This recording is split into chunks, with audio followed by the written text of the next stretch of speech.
the ITR Trends Reports are really helpful for when we're meeting with clients because, we get a monthly view, consistent, information-based, and without the political bias that a lot of reporting that is out in this, the normal press and even the financial press. They're driving an angle, they're trying to get an agenda through.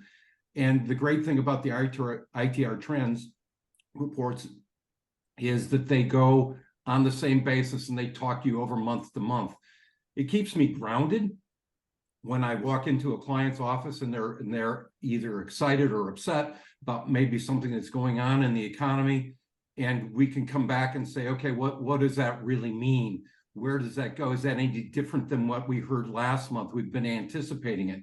The trends reports are really, really helpful because not only are they talking about the past, but they also are giving us a look into the future.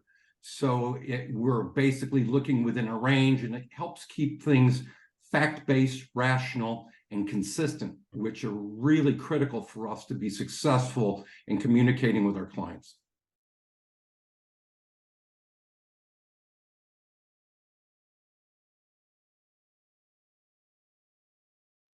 Well, I found, besides having a good base in what the economy is doing, the management objectives, or what I like to call what's the next steps we should be taking when we're in the 4 business cycles of recession, accelerating growth, slowing growth, and recession, and recovery, I'm sorry.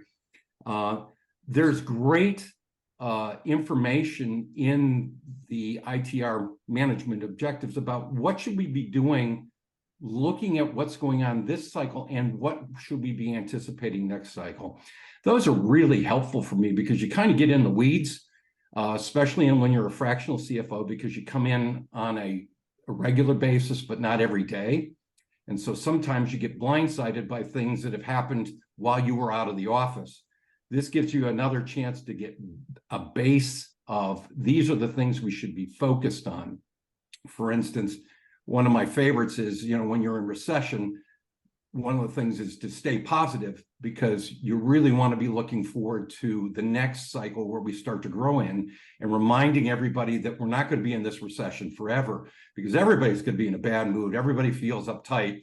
So if you're driving to, and you're talking about the future, which is really a critical role for a CFO, is talking about the future, what should we be working on now to be more effective when things do turn? One of the things most of my clients are in the manufacturing space and the construction space. And a couple of the reports I love just to be walking into and talking to, especially the marketing people, are the U.S. economy at a glance, the manufacturing economy at a glance, and the construction economy at a glance, because those talk across the different markets that typically we can be selling into. Many times our clients have really concentrated on maybe one part of a market. And this is a real opportunity to talk about when that portion of the market that they're focused on in either construction or manufacturing slows down, which other parts of the marketplace should we be looking at? Should we be in aircraft? Should we be, going into the different sections that are growing, that are counter cycle?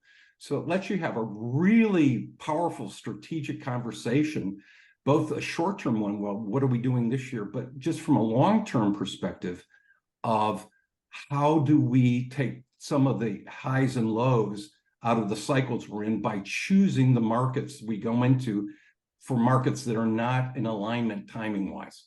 So it really kind of gives you a chance, especially when you're making huge investments in bricks and mortar and equipment, to be able to utilize it smoothly and help you with staffing and how do you make investments in an intelligent way when you're looking at different markets.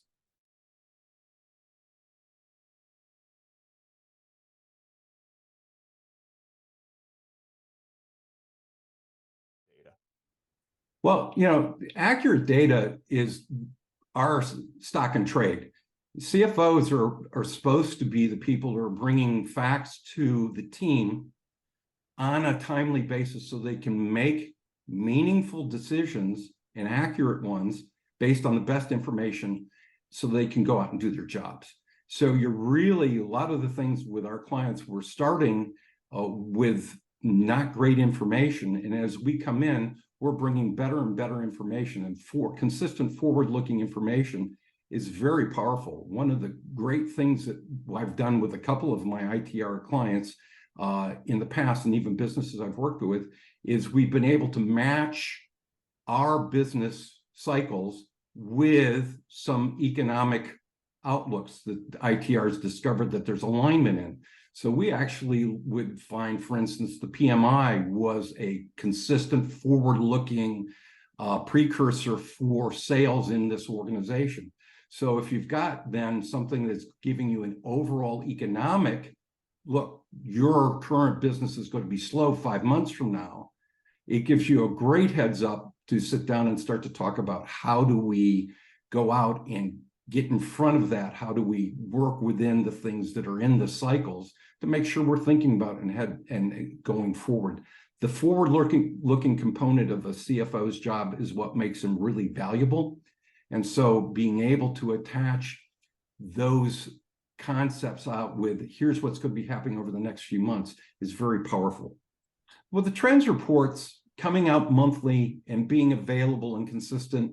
And, if you're very interested in it, there's also there are podcasts and other things that ITR does to go a little bit more in depth. So if there's something you have a question about, you can actually send a question in, and on a monthly basis, people are responding to those questions. So you really get well-versed in the outlook of the economy. Again, it's exceptionally helpful when you're in the trenches and things are flying everywhere, that you've got a very consistent view on what's going on in the economy. And then you can start to you start to attach it to what's going on in your business. As you try to put these things together, you get better and better intelligence and you become a better planner.